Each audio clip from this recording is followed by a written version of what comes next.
ये अस्सलाम वालेकुम 7th क्लास। आज ट्यूसडे है 4 मई। हमने सबक नंबर 3 देहाती और शहरी ज़िंदगी का फ़र्क, ये हमने चैप्टर स्टार्ट किया हुआ है। इसके हमने वर्ड स्पिनिंग किए थे, क्वेश्चन आंसर किए थे और आज हम करेंगे खाली जगह। ठीक है, खाली जगह को ख़त कुशीदा लफ्ज़ों के मुतज़ाद की मदद से पुर करें। ठीक है, मेहमान ने मेज़बान का शुक्रिया अदा किया। ये स्पेस यहाँ पर वैसे ही आपने स्पेस ही देनी। ठीक है, मेहमान ने मेज़बान का शुक्रिया अदा किया। ये मेज़बान के नीचे आपने अंडरलाइन करना है। मेहमान का ऑपोजिट क्या होगा? मेज़बान।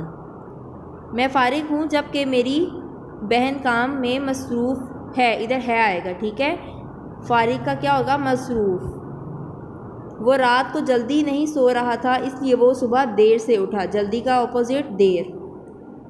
देहाती और शहरी ज़िंदगी में बहुत फ़र्क है। देहाती का ऑपोजिट शहरी होगा। ठीक है, नेक्स्ट देखें यहाँ पे 5th, ताज़ा रोटी खाओ, बासी रोटी खाने से पेट में दर्द हो सकता है। ताज़ा का ऑपोजिट बासी होगा। ठीक है, अमीरों को गरीबों का ख्याल रखना चाहिए। अमीरों का ऑपोजिट क्या होगा? गरीबों। यहाँ पे खाली जगह है। अहमद अपने वालिदैन के साथ लाहौर रहता है। लाहौर के नीचे आपने इसको अंडरलाइन करना है। ठीक है, लाहौर के नीचे अंडरलाइन कर देना आपने। अहमद के मामू ने इनका इस्तकबाल किया। अहमद के मामू के नीचे आपने अंडरलाइन करना है। दूसरा देखें, धान की फसल को पानी देने के लिए ट्यूबवेल चल रहा था। ट्यूबवेल। सब दस्तरखान पर बैठ गए। दस्तरखान के नीचे अंडरलाइन करें। यहाँ पर है, गांव में सुबह जल्दी उठने का रवाज है।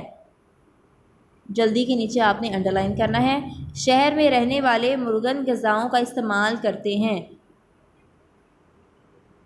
मुर्गन के नीचे आपने अंडरलाइन कर देना है।